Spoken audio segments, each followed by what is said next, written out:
Hi, I'm Sally Wilson of Wilson Kelsey Design in the Boston metro area.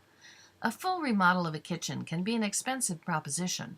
In this short video, I'd like to show you how you can refresh a kitchen with small changes and some disciplined editing. I was helping a client spruce up a small beach cottage. Shown here are the adjoining spaces, the great room. They wanted to make their kitchen more functional, but put off any serious remodeling for another year. So you start with your client's directive, see here the before photo with which I started, and clean up the kitchen and make it more functional, but spend as little as possible, for now. I'd like to share with you how a designer thinks when presented with this type of problem. First, I look at the things that are right about the kitchen. See in these before pictures. The layout is just fine, so we don't move any of the appliances or plumbing. We take them as they are. The flooring is fine, and the countertop is functional, although not very special, but we can change that another year when they feel like doing a little more investing. Next, I look for the things that stand out as wrong.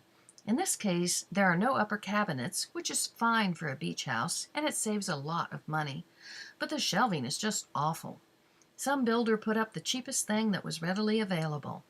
See how thin the board is and the visible knots in the pine, and the fact that they are unpainted? My designer head says, shelves, fine, but let's make them good quality shelves, and let's do a bracket that is worth looking at. Just fixing the shelving takes some designer thought. There were 3 shelves on the sink side, but they were too high for the homeowner to reach, and there were no shelves over the stove, resulting in not enough storage even for a beach house.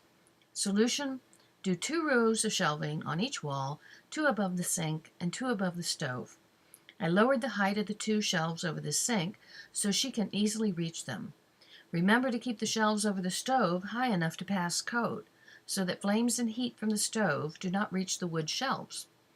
The client has now 3 shelves she can reach, while her husband can reach the higher up 4th one. Result: more storage, nicer wood, painted a pretty gloss white, and a pretty old-fashioned looking bracket that I sketched up and had a local woodworker make for me. It gives that old-fashioned beach charm. What else is wrong and needs fixing? The door to the outside. This beach house needed more charm, so I specified a Dutch door and painted it a really fun color, peach.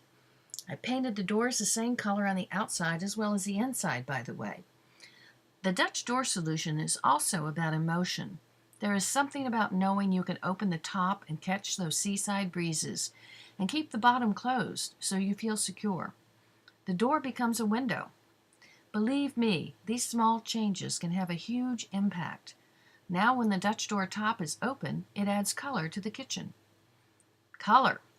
I wanted to keep the kitchen low-key in color, since you can see into it from the great room. So the kitchen needs to be neat, and it needs to look good and not detract from the other spaces. Also, it is a small room with a lot going on. Cooking, storage, people in and out. So I wanted to use neutral colors. So the beadboard wall I painted a light sand color, and the other walls are a pure white to keep it all very clean looking. It allows the client to have some brightly colored glassware and dinnerware so suitable for a beach house without overcrowding the room with color. By the way, I love the beadboard wall. If we had been investing more money in this space, I would have added more beadboard, but the MO here was to change as little as possible and still be effective. Hardware. The cabinets are okay, nothing objectionable about them. Why pay for new cabinets when you can jazz them up with new hardware?